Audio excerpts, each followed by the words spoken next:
Hello amazing learners, welcome to art theory master channel. और आज हम करने वाले हैं 761 से लेकर 800 तक के पूरे 40 क्वेश्चन। और ये वही 40 क्वेश्चन होते हैं जो टीजीटी, पीजीटी और नेट के एग्जाम में आए हुए थे। ठीक है, और ये है हमारी 20वीं वीडियो। टोटल हमारी 25 वीडियो बननी है। ठीक है, और जब 25 वीडियो 40 क्वेश्चन के साथ कंप्लीट होगी हमारी, तो 1000 क्वेश्चन बैंक हमारा कंप्लीट हो जाएगा। ठीक है, तो ये हमारी 20th वीडियो है। Without wasting any time video को करते हैं शुरू। उससे पहले वीडियो को लाइक करें, शेयर करें, सब्सक्राइब करना बिल्कुल भी ना भूलें। और डिस्क्रिप्शन बॉक्स में मैंने कुछ बुक्स दे रखी है, उसको भी आप उसके साथ भी जा सकते हो। पहला क्वेश्चन है हमारा 761, तारपीन का तेल ऑयल पेंटिंग में प्रयोग किया जाता है। जो टर्पिन ऑयल होता है ना, टर्पिन ऑयल कहते हो आप, तो तारपीन का तेल पेंटिंग कलर जो होती है, पेंटिंग ऑयल पेंटिंग, उसमें कैसे प्रयोग हो जाती है? बाइंडर के रूप में होती है, रंगों में चमक के लिए, रंग को पतला, या इनमें से कोई नहीं। देखिए, जो हमारा टर्पिन ऑयल होता है ना, वो ऑयल पेंटिंग में क्या काम आता है? कलरों को थोड़ा सा हल्का करने में, उसको थोड़ा सा पतला करने में। तो हमारा ये थर्ड ऑप्शन यहाँ पे बिल्कुल सही हो जाएगा। ठीक है, अगर अब देखा जाए तो किसी भी कलर को बनाने में ना हमें क्या चाहिए? उसका एक रॉ मटेरियल है ना। रॉ मटेरियल क्या होता है? हमारा पिगमेंट। ठीक है, उसके साथ हम मिलाते हैं बाइंडर। ठीक है, बाइंडर मिलाते हैं जो उसको किसी भी सरफेस पे जोड़े रखता है।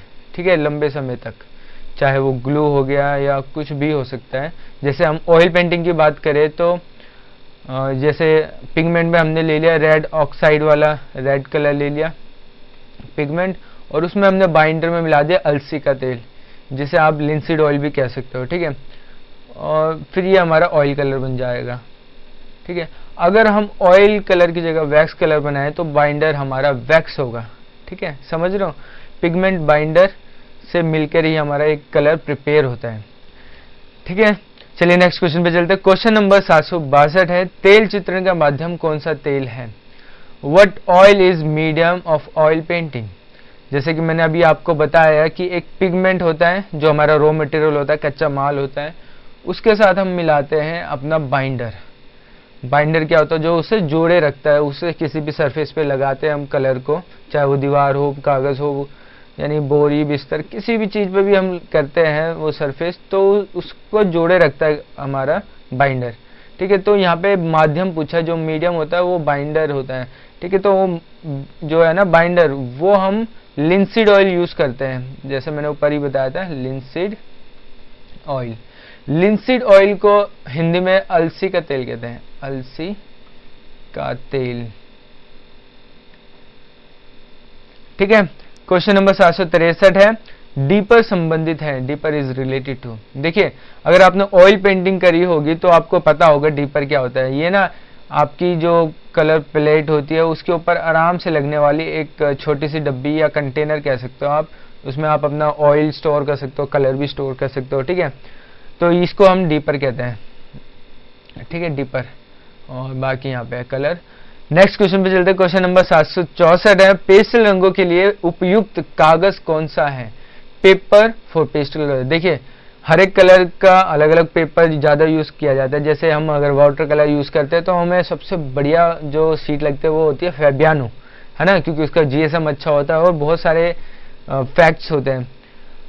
जब हम पेस्टल कलर यूज करते हैं तो उसके लिए कौन सा प्रॉपर एक पेपर यूज करना चाहिए? तो वो होता है, देखो, चिकना, सफेद, मोटा, हस्तनिर्मित, भूरा, खुरदुरा या टेक्सचर।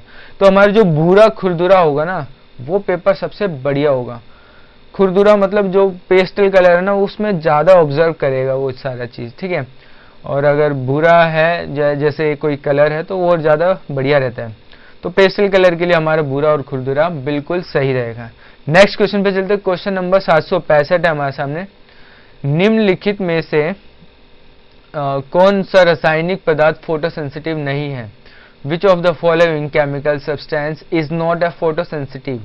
देखिए, रेजिन है, बिटुमिन पाउडर है, रोजिन है। एक कार्बोरेंडम ना एक मीडियम है, एक स्टाइल है उसका, ठीक है, सेंसिटिव का, बट ये इसमें नहीं आता।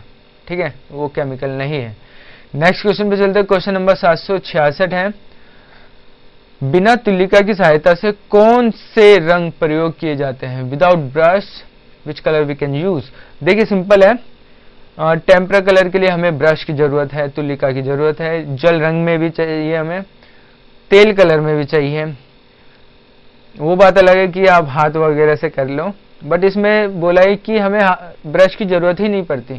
ठीक है, तो पेस्टल कलर में हमें ब्रश की बिल्कुल भी जरूरत नहीं पड़ती, क्योंकि इसका जो बाइंडर है वो वैक्स है, और वैक्स जैसे कि हमें वैक्स कलर या क्रियोन्स कलर के लिए कभी भी हाथ से यानी ब्रश की जरूरत नहीं पड़ती। ठीक है, तो हमारा राइट ऑप्शन यही हो जाएगा। नेक्स्ट क्वेश्चन पे चलते हैं। क्वेश्चन नंबर 767 है हमारे सामने, निम्नलिखित में से मोम का प्रयोग कर किस विधि में चित्रण कार्य किया जाता है? देखिए, कोलाज में हम मोम का यूज नहीं करते, कागजों का यूज करते हैं। भित्ति चित्र में हम कलर और भित्ति को प्रिपेयर करते हैं, उसमें मोम का कहीं यूज नहीं है। फैब्रिक में भी हमारा मोम का ज्यादा दूर तक यूज नहीं रहता है।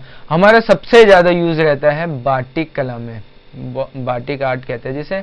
इसमें क्या यूज होता है मैं बताता हूँ आपको। जो बाटिक कला है ना, वो बाटिक कला में आप क्या करते हो, सबसे पहले कपड़ा लेते हो, कपड़े के ऊपर आप पिघली हुई मोम से आकृति बना लेते हो, फिर लाख के जो रंग होते हैं ना, वो लाख के रंगों से रंजित करके उस प्रॉपर जो कपड़ा होता है उसको कलर लगा के लाख के फिर मोम से हटाया जाता है, और इसे पूरे प्रोसेस को बंधक भी कहा जाता है। ठीक है, तो ये होती है हमारी बाटिक आर्ट, जिसमें हम मोम का यूज करके एक रिपेलेंट यूज क्रिएट करते हैं। ठीक है, तो ये हो जाएगा हमारा बाटिक। नेक्स्ट क्वेश्चन पे चलते हैं। क्वेश्चन नंबर 768 है, बाटिक पेंटिंग की जाती है। Batik painting is done on surface, जैसे सरफेस मैंने बताया है कि कपड़े पर की जाती है, तो ये हमारा क्या हो जाएगा, कपड़ा या फैब्रिक भी कह सकते हो। नेक्स्ट क्वेश्चन पे चलते हैं। क्वेश्चन नंबर 769 है, बंधक प्रयुक्त किया जाता है। बंधक यूज इन, जैसे कि मैंने बताया पूरा जो प्रोसेस होता है बाटिक का, लाख के रंग को रंगना, फिर मोम से हटाना, फिर मोम से फिर पहले सबसे आकृति बनाना उसे, तो ये सारा बंधक कहलाता है। ठीक है, तो ये बाटिक से रिलेटेड है हमारा बाटिक, बाटिक कला, बाटिक आर्ट। क्वेश्चन नंबर 770 है हमारे सामने, बोल्टिंग क्लॉथ का उपयोग किस प्रिंटिंग प्रक्रिया में किया जाता है? In which printing process is bolting cloth use? देखिए, जो बोल्टिंग क्लॉथ होता है, जो बोल्टिंग का कपड़ा होता है, बहुत बारीक छिद्र होते हैं उसमें, और वो यूज होता है हमारा प्रिंट मेकिंग में। प्रिंट मेकिंग, आप ग्राफिक्स भी कह सकते हो उसे, प्रिंट मेकिंग, ग्राफिक्स भी कह सकते हो आप उसे, और ग्राफिक्स। और देखिए क्या होता है, ये एक हमारी प्रिंट मेकिंग के अंदर एक प्रक्रिया होती है जिसे हम सिल्क स्क्रीन कहते हैं। ठीक है, सिल्क स्क्रीन। सिल्क स्क्रीन में हम क्या करते हैं आपको पता होगा, या तो मतलब हम यानी उसको एक्सपोज कर लेते हैं स्क्रीन को, या उसमें स्टेंसिल की सहायता से अपना प्रिंट लेते हैं। ठीक है, ये वाला प्रोसेस होता है सिल्क स्क्रीन का बेसिकली, और स्क्वीज की सहायता से इंक लगाकर, और मल्टी इंक भी का यूज भी कर सकते हैं हम, यानी अलग अलग कलर्स की इंक का भी यूज कर सकते हैं अलग अलग टाइम में, और ये होता है हमारा सिल्क स्क्रीन। बोल्टिंग क्लॉथ का उपयोग किया जाता था, अब तो यानी मार्केट में नए नए आ गए, जैसे नायलॉन के कपड़े आ गए और पॉलिस्टर भी आ गए, तो मार्केट में नई नई चीजें रिप्लेस करती जा रही है थोड़ी सी ओल्ड चीजों को, बट हमें ये सब कुछ याद में रखना है, बोल्टिंग क्लॉथ क्या होता है और किस प्रिंटिंग प्रक्रिया में यूज किया जाता है। ठीक है, नेक्स्ट क्वेश्चन पे चलते हैं। क्वेश्चन नंबर 771 है हमारे सामने, सेरीग्राफी किसका तकनीकी नाम है? Whose technical name is serigraphy? देखिए, जब हम प्रिंटिंग की बात करते हैं, प्रिंटिंग में सिल्क स्क्रीन होती है ना, जो हमारी, जो मैंने ऊपर बताई सिल्क स्क्रीन, सिल्क स्क्रीन को हम सेरीग्राफी भी कहते हैं एक आर्टिस्टिक लैंग्वेज में, सेरीग्राफी। ठीक है, नेक्स्ट क्वेश्चन पे चलते हैं। क्वेश्चन नंबर 772 है, प्री प्रेस तकनीक का संबंध किससे है?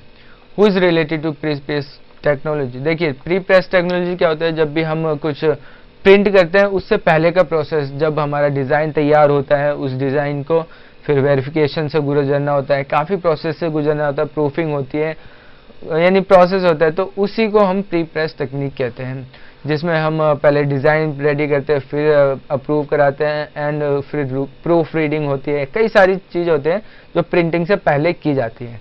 ठीक ठीक है, तो ये हो जाती है हमारी प्री प्रेस। नेक्स्ट क्वेश्चन पे चलते हैं। क्वेश्चन नंबर 773 है, वुड कट तकनीक कौन सी कला के अंतर्गत आता है? What art are the wood cut techniques?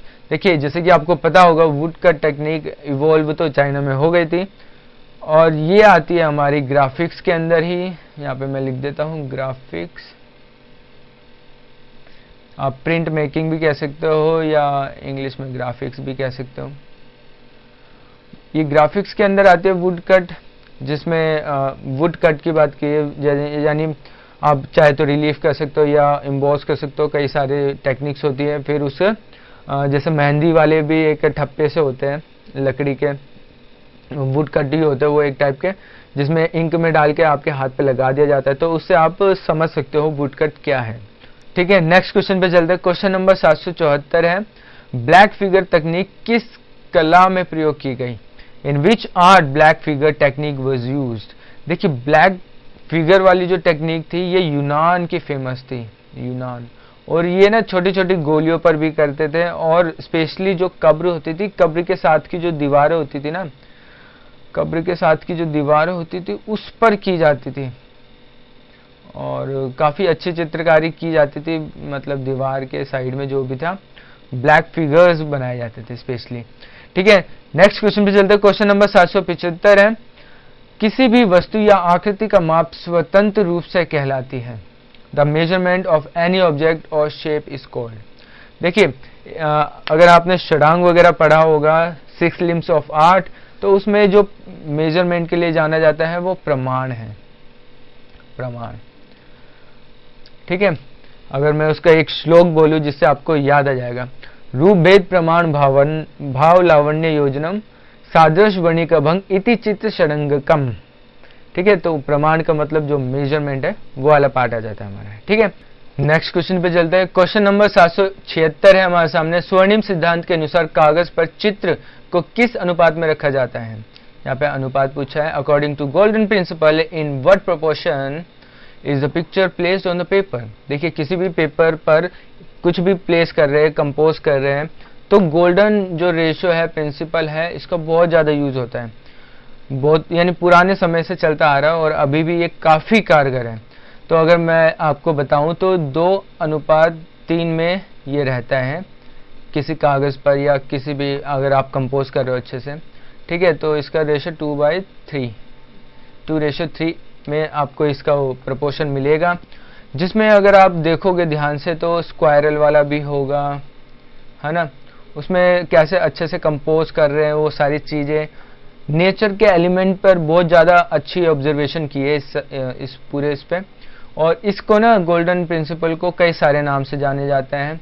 इसको फिबोनाची सीक्वेंस में जाएंगे ज़्यादा, तो फिबोनाची सीक्वेंस इस नाम से काफ़ी ज़्यादा जाना जाता है ये। और अगर आप अच्छे से सर्च करोगे तो आपको पता चलेगा ये सब कुछ, काफ़ी अच्छी चीज़ है। और एक आर्टिस्ट हो अगर आप, तो आपको ये चीज़ ज़रूर आनी चाहिए। इवन फोटोग्राफर भी इसका यूज़ करते हैं और मतलब अच्छे रिजल्ट लेके आते हैं, कैसे हमें फोकस करना है और क्या एलिमेंट शो करना है। नेक्स्ट क्वेश्चन पे चलते हैं। क्वेश्चन नंबर 777 है, स्वर्णिम विभाजन सिद्धांत कहाँ के कलाकारों ने विकसित किया था? तो the golden division theory was developed by the artist of. देखिए, जो यूनान के कलाकार थे ना, यूनान के, वहाँ के कलाकारों ने इसको फाइंड आउट किया और इसका नाम दिया था फिबोनाची सीक्वेंस। और कई सारे नाम से ऑलरेडी जाना जाता है, जैसे कि मैं बता रहा था, इसको गोल्डन मीम भी कहते हैं, गोल्डन रेशियो भी कहते हैं, और कई सारे नाम हैं। ठीक है, नेक्स्ट क्वेश्चन की ओर चलते हैं। क्वेश्चन नंबर 778 है, द डार्क चैम्बर किसका सिद्धांत था? Whose theory was dark chamber? देखिए, जो डार्क चैम्बर था ना, ये था हमारे अरस्तु का,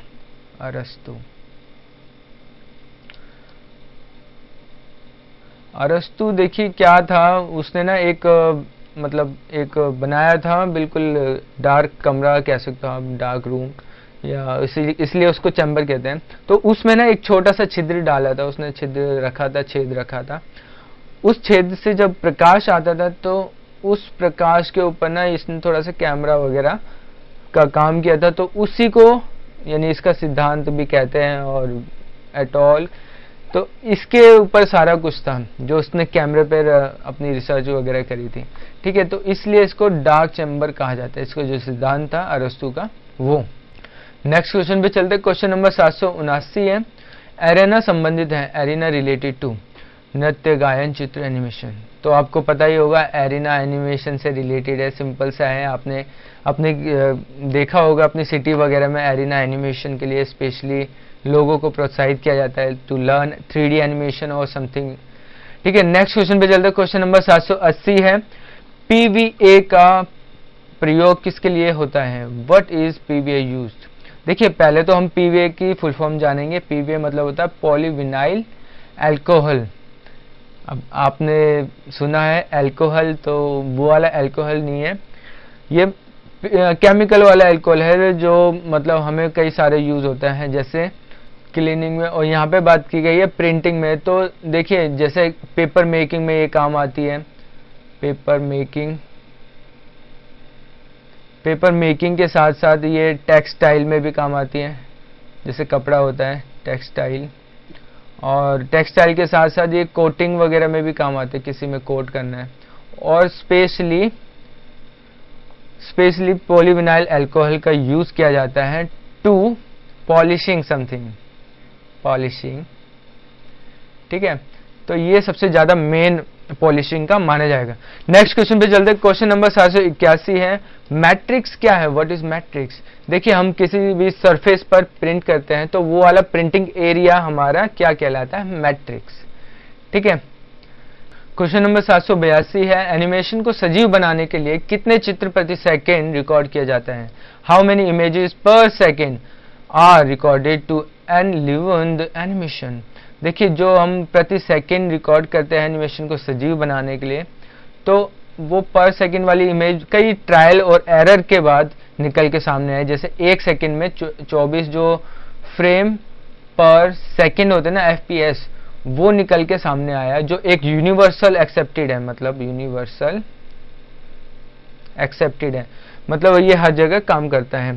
मतलब आप एक सेकेंड में 24 फ्रेम्स बनाओगे, चित्र बनाओगे, तभी वो मूव करते हुए ज्यादा सजीव दिखेगा, मतलब अलाइव हो जाएगा। ठीक है, तो 24 FPS पे रहेगा। अगर हम 30 FPS की बात करें तो नॉर्मल होता है, ये बेसिक होता है, यानी एक सेकेंड में 30 फ्रेम पर सेकेंड, तो ये नॉर्मल होता है, बेसिक होता है। और इसको ना गेमिंग में ज़्यादा यूज़ किया जाता है, गेमिंग वगैरह में। और अगर हम 60 FPS की बात करें, 60 FPS, तो इसमें ऐसा लगता है मतलब लाइव मतलब वाली फील आती है उसमें FPS में। अगर आपने 60 FPS पर कोई भी वीडियो रिकॉर्ड की होगी तो आपको पता होगा कि कितनी प्यारी वीडियो रिकॉर्ड होती है 60 FPS पे, है ना। और 60 FPS की जो वीडियो होती है वो अगर पिक्सल की बात करें तो 720 पिक्सल से लेकर 8K तक की यानी वीडियो हम 60 FPS पर देख सकते हैं। और इससे ऊपर तो आप देख सकते हो 120 हो गया FPS और 240 FPS हो गया। ये तो बहुत ही ज्यादा मतलब फ्यूचर में हो सकता है ऐसा कुछ हो। नेक्स्ट क्वेश्चन पे चलते हैं, क्वेश्चन नंबर 783 है, टेराकोटा मूर्ति बनाई जाती है, terracotta statue is made by. देखिए जो टेराकोटा होती है प्राचीन काल से बनाई जा रही है, जिसमें हम जो मिट्टी होती है ना, मिट्टी को पकाकर बनाए जाते हैं, पकाकर मतलब भट्टी में पकाकर, है ना, भट्टी में, मिट्टी को भट्टी में पकाकर ये टेराकोटा तैयार की जाती थी। ठीक है, उस समय से मतलब अगर हम देखें हमारा भारतीय इतिहास देखें तो पकी हुई ईंटों की सभ्यता किसे कहते हैं, सिंधु घाटी नदी की सभ्यता, है ना, क्योंकि ये नदी के पास भी डेवलप हुई। तो सिंधु घाटी सभ्यता में जो मिट्टी की पकी हुई ईंटें मिलती हैं तो वो मतलब स्टार्टिंग के वाला फेज होता है ना। तो टेराकोटा की मूर्ति बनाई जाती है, वो भी मिट्टी की पकी हुई मिट्टी होती है वो भी। ठीक है, नेक्स्ट क्वेश्चन पे चलते हैं, क्वेश्चन नंबर 784 है, दृश्य चित्र में परिप्रेक्ष्य से स्पष्ट होता है, वस्तु का आयतन, वस्तु की स्थिति, वस्तु का रंग, रूप, उपरोक्त सभी। देखिए जो दृश्य चित्र होते हैं उसमें पर्सपेक्टिव से पूछा गया, जो हम पर्सपेक्टिव दिखाते हैं किसी भी पेंटिंग में, जैसे आप रेल का सीन ले सकते हो कि एक पॉइंट पे जाके वो मिल जाती है और वहां से देखा जाए तो सारा पर्सपेक्टिव में आ रहा होता है ना। तो वस्तु का आयतन दिखता है हमें, बिल्कुल दिखता है। वस्तु की स्थिति दिखती है, बिल्कुल साफ दिखती है, वस्तु का रंग रूप भी दिखता है। ठीक है, तो हमारा उपरोक्त सभी होगा। देखिए अगर यहाँ पे मान लीजिए एक पेंटिंग बनाई मैंने और यहाँ पे मान लीजिए रेलवे ट्रैक है, तो ये हमारा वैनिशिंग पॉइंट हो गया, है ना। ये क्षैतिज लाइन होगी जो आसमान और धरती को अलग कर रही है, हॉरिजॉन्टल लाइन। ठीक है, तो मतलब इसमें हमें सब कुछ तो दिखेगा, वस्तु का आयतन भी दिखेगा, उसकी भारीपन जो है, वस्तु की स्थिति दिखेगी कि कितनी दूर है, वस्तु का रंग भी दिखेगा। अगर ज़्यादा दूर है तो रंग उसका थोड़ा सा फेड आपको जरूर दिखेगा। ठीक है, नेक्स्ट क्वेश्चन पे चलते हैं। क्वेश्चन नंबर 785 है।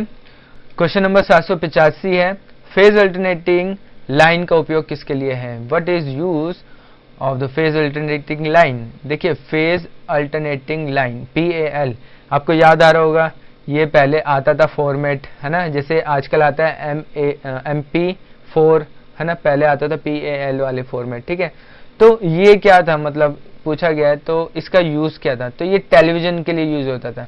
जो हमारा टेलीविजन होता है ना, उसमें जो लाइंस होती हैं, टेलीविजन में जो लाइंस होते हैं ना, उसके लिए यूज होता था। तो इसमें लाइन जो आती थी ना, वो 625 लाइंस आती थी। ठीक है, 625 लाइन, वो भी 150 पर सेकेंड के हिसाब से, पर सेकेंड। ठीक है, तो ये था PAL जो रंगीन टेलीविजन को संभव बना पाया है। ठीक है, जिससे हमें यानी सीधा प्रसारण रंगीन टेलीविजन पे हो पाया। नेक्स्ट क्वेश्चन पे चलते हैं। क्वेश्चन नंबर 786 है हमारे सामने, रेस्टर इमेज के संपादन कार्य कौन से प्रोग्राम में नहीं होता? Which program does not perform editing of raster image? आपको पता होगा रेस्टर वेक्टर मतलब जो वेक्टर होता है जो लार्ज स्केल तक चला जाता है, बट रेस्टर की एक लिमिटेशन है। तो रेस्टर इमेज हमारे एडोब इलस्ट्रेटर में वर्क करता है, बिल्कुल फोटोशॉप में भी बिल्कुल वर्क करता है, MS पेंट में भी बिल्कुल वर्क करता है, विजुअल बेसिक में नहीं वर्क करता। विजुअल बेसिक क्या होती है? हमारी एक प्रोग्रामिंग लैंग्वेज है। ठीक है, प्रोग्रामिंग लैंग्वेज है जो नेटवर्किंग वगैरह में काम आती है। ठीक है, नेक्स्ट क्वेश्चन पे चलते हैं। क्वेश्चन नंबर 787 है, चित्र में वर्णमाला में अक्षरों का प्रयोग इनमें से कौन सा चित्रकार करता है? विकास भट्टाचार्य, पिकासो, शेख या हुसैन? तो हमारा जो पिकासो है ना, वो मतलब अक्षरों का यूज करता है। कैसे? जब पिकासो ने प्रिंट मेकिंग में काम किया था, ग्राफिक्स में काम किया था, तो इसने कई सारे अक्षर बनाए थे खुद। तो उन वर्ड्स का इसने कहाँ पे यूज किया? अपने स्कल्पचर्स में, अपने मूर्ति में। ठीक है, स्कल्पचर। ठीक है, नेक्स्ट क्वेश्चन पे चलते हैं। क्वेश्चन नंबर 788 है हमारे सामने, मदर गॉडेस की मूर्ति किस माध्यम में है? In which medium is the statue of mother goddesses? देखिए जो मदर गॉडेसेस है, आपको पता होगा सिंधु घाटी सभ्यता से रिलेटेड है, और ये हड़प्पा के जो पास वाला स्थल था मोहनजोदारो, वहां पे प्राप्त हुई थी। और दो तरीके के इसके मुखट है, मतलब दोनों अलग अलग मूर्तियों के, एक पंखनुमा है और दूसरी कपनुमा। और कपनुमा वाला तो शायद आया भी था DSSB में ये वाला क्वेश्चन। तो मदर गॉडेस की मूर्ति का माध्यम पूछा है यहाँ पे। ठीक है, तो किस माध्यम में बनी है वो? तो आपने अगर ध्यान से देखा होगा तो वो टेराकोटा में बनी है, टेराकोटा में बनी है। और टेराकोटा में आपको पता ही है, पहले तो मूर्ति बनाई जाती थी, फिर उसको भट्टी में पकाया जाता था। ठीक है, नेक्स्ट क्वेश्चन पे चलते हैं। क्वेश्चन नंबर 789 हमारे सामने, प्राइम वेरा क्या है? What is prime vera ideal picture? देखिए प्राइम वेरा आपको पता होगा, ये एक चित्र है पहली बात। और प्राइम वेरा को पेंट किसने किया था? हमारे सैंड्रो बॉटिचेली ने। सैंड्रो बॉटिचेली। ठीक है, स्पेलिंग देख लेना ध्यान से। नेक्स्ट क्वेश्चन पे चलते हैं। क्वेश्चन नंबर 790 है हमारे सामने, लाकून क्या है? लाकून स्कल्पचर। देखिए जैसे यहाँ पे लिख ही दिया मैंने इंग्लिश में, तो ये मूर्ति है, स्कल्पचर है। ठीक है, तो लाकून एक स्कल्पचर है जो रोम की खुदाई में मिला था 1506 में। ठीक है, रोम की खुदाई में मिला था ये। नेक्स्ट क्वेश्चन पे चलते हैं। क्वेश्चन नंबर 791 है, 3 मई किस चित्रकार की रचना है? Whose painter is 3 May painting? देखिए जो हमारे फ्रांसिस्को दी गोया है, जिसे आप सभी जानते हो, उसने 2 पेंटिंग बनाई थी, दोनों फेमस थी। एक तो 2 मई है ना, और दूसरा था 3 मई। और ये दोनों पेंटिंग ना उसने युद्ध के ऊपर बनाई थी, जो वॉर वगैरह चल रहे थे तो उसके ऊपर बनाई थी। ठीक है, हमारे गोया ने। नेक्स्ट क्वेश्चन पे चलते हैं। क्वेश्चन नंबर 792 है हमारे सामने। जॉन सेनफील्डर ने किसका आविष्कार किया था? Which thing invented by Aloys Senefelder. देखिए अलोयस सेनफील्डर का नाम आते ही आपको याद आ जाएगा कि प्रिंट मेकिंग में जो ग्राफिक्स थी उसमें जो समतल वाली प्रिंटिंग थी उसको किसने आविष्कार किया था? हमारे जॉन सेनफील्डर। सेनफील्डर ने क्या आविष्कार किया था? लिथोग्राफी का, लिथोग्राफी। ठीक है, लिथोग्राफी प्रिंट का इसने आविष्कार किया था 1798 में, और बाद में इसने कोर्स भी लॉन्च किया था 1818 में, जिसमें इसने लिथोग्राफी का सिखाया था कि कैसे स्टोन में आपको बनाना है और ग्रीस और वाटर का रिपेलेंट क्रिएट करके अपना प्रिंट बनाना है। ठीक है, नेक्स्ट क्वेश्चन पे चलते हैं। क्वेश्चन है 793। कौन लिथोग्राफी पोस्टर के लिए विख्यात है? Who is famous for lithography poster? Lithography poster के लिए ज्यादातर क्वेश्चन आता है, नेट में देखा गया मैंने। लिथोग्राफी पोस्टर के लिए ना हमारे लोत्रे के काफी फेमस है, मॉलिन रोज उसका बहुत फेमस है। ऑप्शन पे देखते हैं हम, माने देगा रेनवार जूस शर्ट। तो हमारी जो जूस शर्ट है ना, इसको हम जानते हैं क्रोमोलिथोग्राफी के लिए। ठीक है, लिथोग्राफी की बात आती है तो सेनफील्डर है। क्रोमोलिथोग्राफी के लिए जूस शेरट को जानेंगे, क्योंकि इसे फादर ऑफ लिथोग्राफी भी कहते हैं। ठीक है, और इसने पोस्टर, लिथोग्राफी के पोस्टर भी काफी बनाए। ठीक है, तो हमारे जूस शर्ट, इंग्लिश में भी लिख देता हूं मैं, तो इसका इंग्लिश में है जूस शेरट। ठीक है, और मैंने बता दिया कलर लिथोग्राफी के लिए स्पेशली जाने जाते हैं। नेक्स्ट क्वेश्चन पे चलते हैं। क्वेश्चन नंबर 794 है, लिथोग्राफी किस कला की विधा है? विच आर्ट फॉर्म इज लिथोग्राफी? मैंने ऊपर ही बता दिया था कि सेम तल पे, मतलब समतल, सेम सरफेस पर प्रिंटिंग होती है हमारी लिथोग्राफी की। तो ये हमारा प्रिंट मेकिंग के अंदर आ गया, हमारा ग्राफिक्स के अंदर आ गया। ठीक है, मेकिंग, ग्राफिक्स कह सकते हो आप, ग्राफिक्स। नेक्स्ट क्वेश्चन पे चलते हैं। क्वेश्चन नंबर 795 है, लिथोग्राफी के लिए उपयुक्त पत्थर कहाँ पाया जाता है? Where found the stone suitable for lithography?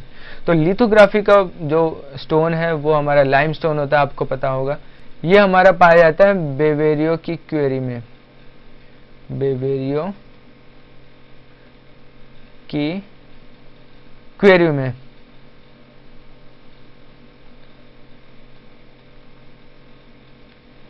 ठीक है, वहां पे ये पाया जाता है और काफी फेमस है लाइमस्टोन, जिसपे ये किया जाता है।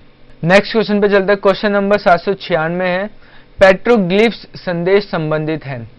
पेट्रोग्लिफ्स रिलेटेड टू, देखिए पेट्रोग्लिफ्स क्या होते हैं? जो गुफाओं में उकेरे हुए जो चित्र होते हैं ना, जो उकेरे हुए मतलब बनाए हुए नहीं है, उकेरे हुए संदेश है, जो चित्र है, जो भाषा है, उसको हम पेट्रोग्लिफ कहते हैं। ठीक है, गुफाओं में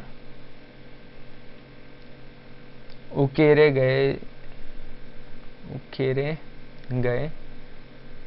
चित्र या भाषा कह सकते हो या लैंग्वेज कह सकते हो, ये शब्द कुछ भी लिख सकते हो। ठीक है, तो ये रहेगा हमारा। नेक्स्ट क्वेश्चन पे चलते हैं। क्वेश्चन नंबर 797 है, कोलोग्राफी प्रिंटिंग किसकी तकनीक के अंतर्गत आता है? देखिए किसके अंतर्गत आता है ये, what does collography printing belongs to? तो हमारा ग्राफिक्स के अंदर ही आता है ये। ग्राफिक्स मतलब हमारा प्रिंट मेकिंग, और हमारे ग्राफिक्स में देखिए कोलोग्राफी क्या होता है, मैं बताना चाहूँगा। जब मैं कॉलेज के दिनों में था, हमारा जो फाउंडेशन था, जो फर्स्ट ईयर था, तो उसमें कोलोग्राफी भी प्रिंटिंग हुई, एक सप्ताह, एक वीक हमारा वो था। तो कोलोग्राफी में क्या होता है, हम अलग अलग जो टेक्सचर होता है उसका भी यूज़ कर सकते हैं अपने जो हम बना रहे हैं हमारे प्लेट पे। ठीक है, हम उसमें 3 लेयर भी बना सकते हैं। एक मतलब सबसे ऊपर उसको थोड़ा सा काटेंगे, नीचे मिड टोन बनाएंगे, फिर एक और नीचे बनाएंगे थोड़ा सा गहरा, या 3 से भी ज़्यादा हो सकते हैं। फिर उस पर हम मतलब इंक विंक लगा के, फिर न्यूज़पेपर के पेपर से हटा के सारी इंक, और फिर कागज़ के, यानी कागज़ भी हमारा गीला होना चाहिए, मतलब जो पानी में भीगा हो। ठीक है, उस पेपर पे रखते हैं और फिर उसको एक मशीन में डालते हैं, बहुत भारी मशीन होती है वो, उसमें डालते हैं और फिर वो प्रिंट जो होता है वो ट्रांसफर हो जाता है पेपर के ऊपर। ठीक है, तो कोलियोग्राफी प्रिंटिंग का काफी अच्छा एक्सपीरियंस था मेरा, तो इसलिए मैंने आपके साथ थोड़ा सा शेयर किया है। नेक्स्ट क्वेश्चन पे चलते हैं। क्वेश्चन नंबर 798 है, सैलो द रिफ्यूज क्या था? What is Salon des Refusés? Salon des Refusés simple सा मतलब है जो रिजेक्ट हो गई थी ना पेंटिंग, उसकी एग्जीबिशन है ना। अस्वीकार अस्वीकार अस्वीकार चित्रों की प्रदर्शनी, चित्रों की प्रदर्शनी कह सकते हो आप। ठीक है, अस्वीकार चित्र थे क्योंकि क्या हुआ था आपको पता होगा, जब इम्प्रेशनिज्म का जन्म हो रहा था तो वहां पर क्लाउड मैनेज जैसे सन इम्प्रेशन वाली पेंटिंग और कई सारी ऐसी पेंटिंग्स थी जिसको रिजेक्ट कर दिया गया है ना। तो फिर उन्होंने अपना ग्रुप बनाया, ऐसे कैसे रिजेक्ट कर दिया, तो उन्होंने अपनी अलग एग्जीबिशन लगाई और उसका नाम दिया था सैलो द रिफ्यूज। और ये फ्रांस में लगी थी, हमारी फ्रांस के अंदर 1863 में। ठीक है, नेक्स्ट क्वेश्चन की ओर चलते हैं। क्वेश्चन नंबर 799 है, कामसूत्र की उस टीका के जिसमें षडंग का वर्णन है, टीकाकार है। देखिए, कामसूत्र हमारा अलग पुस्तक है, षडंग का जो टीकाकार कर रहा है वो अलग लिखता है। तो ये है हमारा यशोधर पंडित। यशोधर पंडित मतलब अगर आप देखा जाए तो कामसूत्र में ना 64 कलाओं का वर्णन है, उसमें चौथी आती है हमारे आलेख्यम, जिसको हम चित्रकला मानते हैं और कहा भी गया है। तो उस चित्रकला की अच्छे से व्याख्या करिए। टीका मतलब होता है टिप्पणी, मतलब उसकी व्याख्या, उसका डिस्क्रिप्शन अच्छा दिया है और उसी डिस्क्रिप्शन को और अच्छे से यानी हमारे यशोधर पंडित ने लिखा है, जिसमें आपने पढ़ा होगा षडांग के बारे में, जिसमें साफ साफ एक श्लोक है जो मैं दोबारा रिपीट करना चाहूंगा इस वीडियो में। रूप भेद प्रमाण भाव लावण्य सादृश वर्ण वर्णिका भंग इति चित्र षडंगकम, है ना। और पूरे 6 लिम्स ऑफ आर्ट को और आगे अच्छे से डिस्क्राइब किया है हमारे अवनींद्रनाथ टैगोर ने। ठीक है, तो ये था हमारा 799 क्वेश्चन। नेक्स्ट क्वेश्चन पे चलते हैं। क्वेश्चन नंबर 800 है हमारे सामने, भारतीय चित्रकला में षडंग का सही क्रम बताइए। Give the correct sequence of shadanga of Indian painting. तो देखिए, अब मैं यहाँ पे वो श्लोक लिख देता हूँ जिससे आपको वो जल्दी से याद हो जाए। रूप भेदा प्रमाणानि रूप भेदा प्रमाणानि भाव लावण्य योजनम रूप भेदा प्रमाणानि भाव लावण्य योजनम सादृश्य रूपभेद प्रमाणानि भाव लावण्य योजनम सादृश्य वर्णिका भंग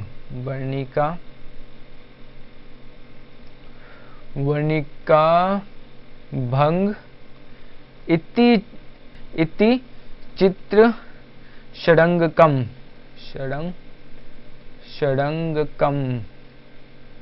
ठीक है, ये वाला श्लोक है जो हमारे षडांग के अंदर लिखा गया।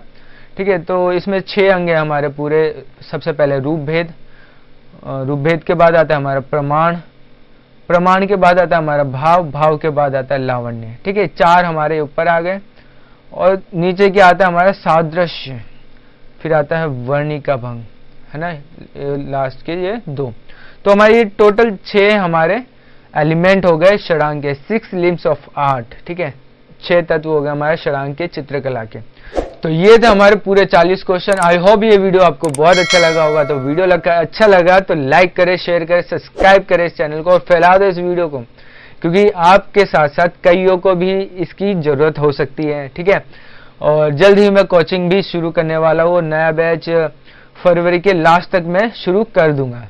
ठीक है, और जल्दी मैं नंबर वगैरह शेयर करूंगा, आप कॉल करना, पता करना कौन से बैच में आपको डाल सकते हैं। ठीक है, नेट DSS भी किसी की भी तैयारी कर सकते हो आप आराम से घर बैठे।